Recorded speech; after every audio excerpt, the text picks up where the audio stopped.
মুসলমান ভাইরা আমার, মুসলিম শরীফের মধ্যে হাদিস আসছে, হযরত আবু উমামা আল বাহিরি রাদিয়াল্লাহু তাআলা আনহু থেকে হাদিস বর্ণিত। তিনি বলেন, আল্লাহর রাসূল সাল্লাল্লাহু আলাইহি ওয়াসাল্লাম বলেছেন, ইকরাউল কুরআন, উম্মত তোমরা বেশি বেশি করো কুরআন তেলাওয়াত করো।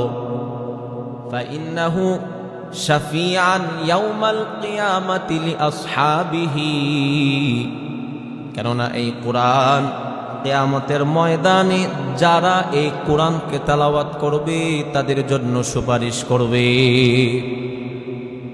ওয়াকরাউ যাহরাওয়াইন, আল্লাহর রাসূল বলেন বিশেষ করে তোমরা কুরআনের দুইটা উজ্জ্বল সূরা তেলাওয়াত করো, আই সূরাতুল বাকারাহ ওয়া সূরাতা আলে ইমরান। পয়গম্বর বলেন অর্থাৎ সূরা বাকারা এবং সূরা আলে ইমরান তোমরা বেশি বেশি করে তেলাওয়াত করো। ফাইন্নাহুমা ইয়াতিয়ান ইয়াউমাল কিয়ামাহ কাআন্নাহুমা গামামাতান। আল্লাহর রাসূল বলেন এই দুইটা সূরা কিয়ামতের ময়দানে মেঘের আকৃতি ধারণ করে, অথবা সারিবদ্ধ পাখির আকৃতি ধারণ করে। যারা এই দুইটা সূরা তেলাওয়াত করত তাদের জন্য আল্লাহর কাছে এসে সুপারিশ করবে। ওয়াকরাউ সূরাতুল বাকারা, আল্লাহর রাসূল বলেন বিশেষ করে তোমরা সূরা বাকারা বেশি বেশি করে তেলাওয়াত করো। ফাইন্না আখযাহা বারাকা ওয়া তারকাহা কাসরা। আল্লাহর রাসূল বলেন যারা সূরা বাকারা তেলাওয়াত করবে এটা তাদের জন্য বরকতের কারণ হয়ে দাঁড়াবে। ওয়া তারকাহা হাসরা, আর যে ব্যক্তি সূরা বাকারা তেলাওয়াত করা ছেড়ে দিবে কিয়ামতের ময়দানে এটা তাদের জন্য আফসোসের কারণ হয়ে দাঁড়াবে।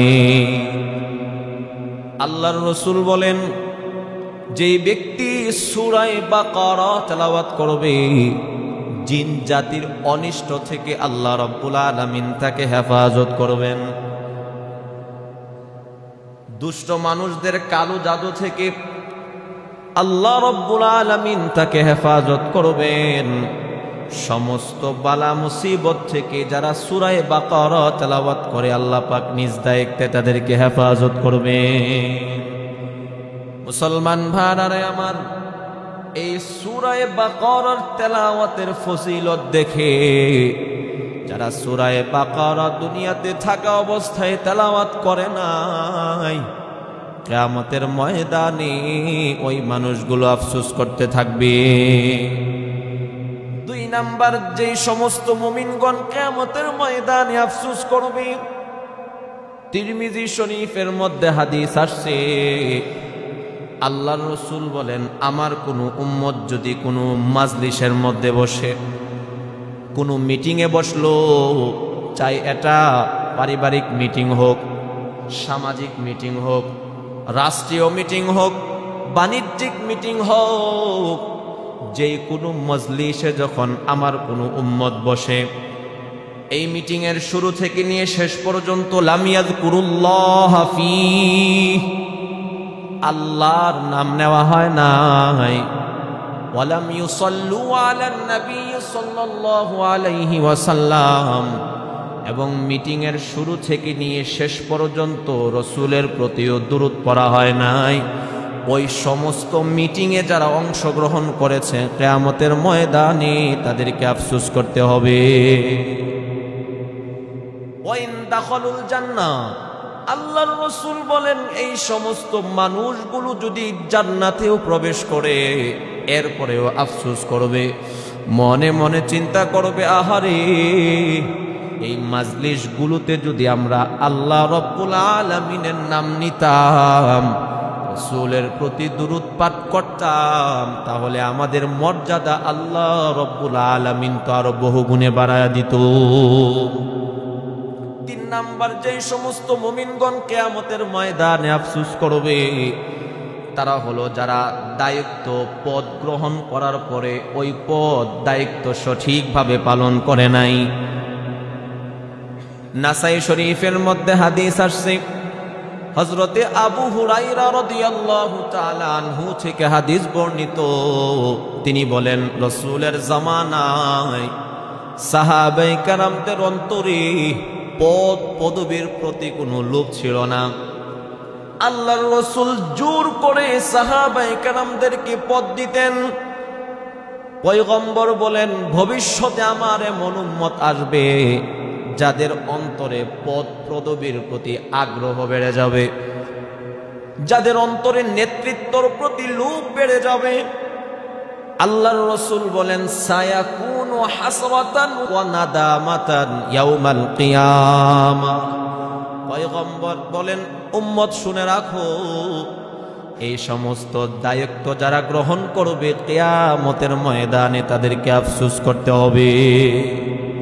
মানুষগুলো বলতে থাকবে, আহারে এই পদটা কেন আমি নিলাম, এই দায়িত্বটা কেন আমি গ্রহণ করেছি, আমি তো আমার দায়িত্ব সঠিকভাবে পালন করতে পারি নাই।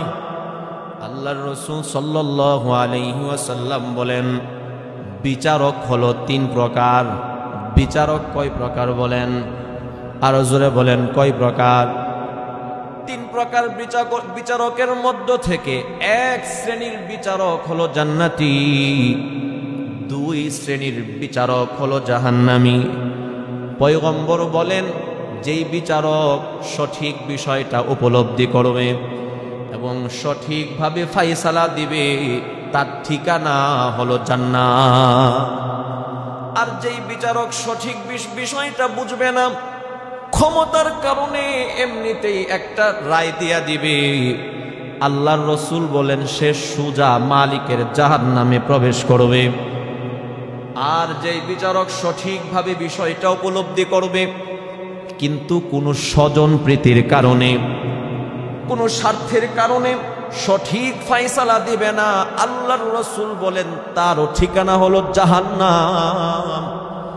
অন্য হাদিসে আল্লাহর রাসূল বলেন, ফা ইন্নাহা আমানা। এই উম্মত শুনো, এই পথ এটা হলো একটা আমানত। যারা এই আমানতের খিয়ানত করবে কিয়ামতের ময়দানে তাদেরকে আফসোস করা লাগবে। তবে যারা দায়িত্ব পাওয়ার পরে সঠিকভাবে দায়িত্ব পালন করবে, আল্লাহর আদালতে তাদের জন্য আলাদা মর্যাদা রয়েছে। আল্লাহর রাসূল হাদিসের মধ্যে বলেন, যারা সঠিকভাবে দায়িত্ব পালন করবে কিয়ামতের ময়দানে তারা নূরের চেয়ারের মধ্যে বসে থাকবে। কিন্তু যেই মানুষগুলো দায়িত্ব পাওয়ার পরে সঠিকভাবে দায়িত্ব পালন করবে না, কিয়ামতের ময়দানে তারা আফসোস করে বলতে থাকবে, আহারে কেন আমি এই দায়িত্বগুলো নিলাম, এই দায়িত্বগুলো যদি না নিতাম তাহলে কতই না ভালো হতো। ৪ নাম্বার হলো, যেই সমস্ত মুমিন রিয়াযুক্ত আমল করবে, মানুষকে দেখানোর জন্য আমল করবে, মানুষের বাহবা পাওয়ার জন্য, মানুষ আমাকে বড় মনে করবে, এই কারণে যারা নেক আমল করবে, আল্লাহর সন্তুষ্টি অর্জনের জন্য নয়, মানুষের সন্তুষ্টি অর্জনের জন্য যারা নেক আমল করবে, কিয়ামতের ময়দানে ওই মানুষগুলো আফসোস করতে থাকবে। আল্লাহ রাব্বুল আলামিন পবিত্র কোরআনের মধ্যে বলেন, মান কানা ইউরিদুল হায়াতাদ দুনিয়া ওয়া যিনাতাহা নুওয়াফি ইলাইহিম আমালাহুম। দুনিয়ার মানুষগুলো শুনো, আমার যেই সমস্ত বান্দা বান্দিগুলো কেবলমাত্র দুনিয়ার চাকচিক্য চায়, যারা কেবলমাত্র দুনিয়া চায়, নুওয়াফি ইলাইহিম আমালাহুম, আমি আল্লাহ তাদেরকে দুনিয়া দান করব। ওয়া হুম ফিহা লা ইউবখাসুন। আল্লাহ রাব্বুল আলামিন বলেন, এই ক্ষেত্রে আমি আল্লাহ বিন্দু মাত্র কম করব না। বান্দা যতটুকু দুনিয়া চাইবে আমি আল্লাহ তারে ততটুকুই দুনিয়া দান করব। উলাইকাল্লাযীনা লাইসা লাহুম ফিল আখিরাতি ইল্লান নার, তবে আমার ওই সমস্ত বান্দা বান্দিগুলো কিয়ামতের ময়দানে কেবলমাত্র তাদের জন্য জাহান্নামের আগুন থাকবে। ওয়া হাবিতা মা সানাউ ফিহা ওয়া বাতিলুম মা কানু ইয়ামালুন। আল্লাহ রাব্বুল আলামিন বলেন, যারা দুনিয়া চাইবে আমি আল্লাহ তাদেরকে দুনিয়া দিয়া দিব, কিন্তু আখিরাতে তাদের সমস্ত নেক আমলগুলো বরবাদ হয়ে যাবে। আখিরাতে তারা আমি আল্লাহর আদালতে কিছুই পাবে না। তো যারা মানুষকে দেখানোর জন্য, দুনিয়া অর্জনের জন্য নেক আমল করবে, কিয়ামতের ময়দানে এই শ্রেণীর মানুষগুলো আফসোস করতে থাকবে। এই চার শ্রেণীর মুমিন কিয়ামতের ময়দানে আফসোস করবে। এরপরে আসেন যারা পাপিষ্ঠ অপরাধী, তারা মৃত্যুর সময় থেকেই তাদের আফসোস শুরু হয়ে যাবে।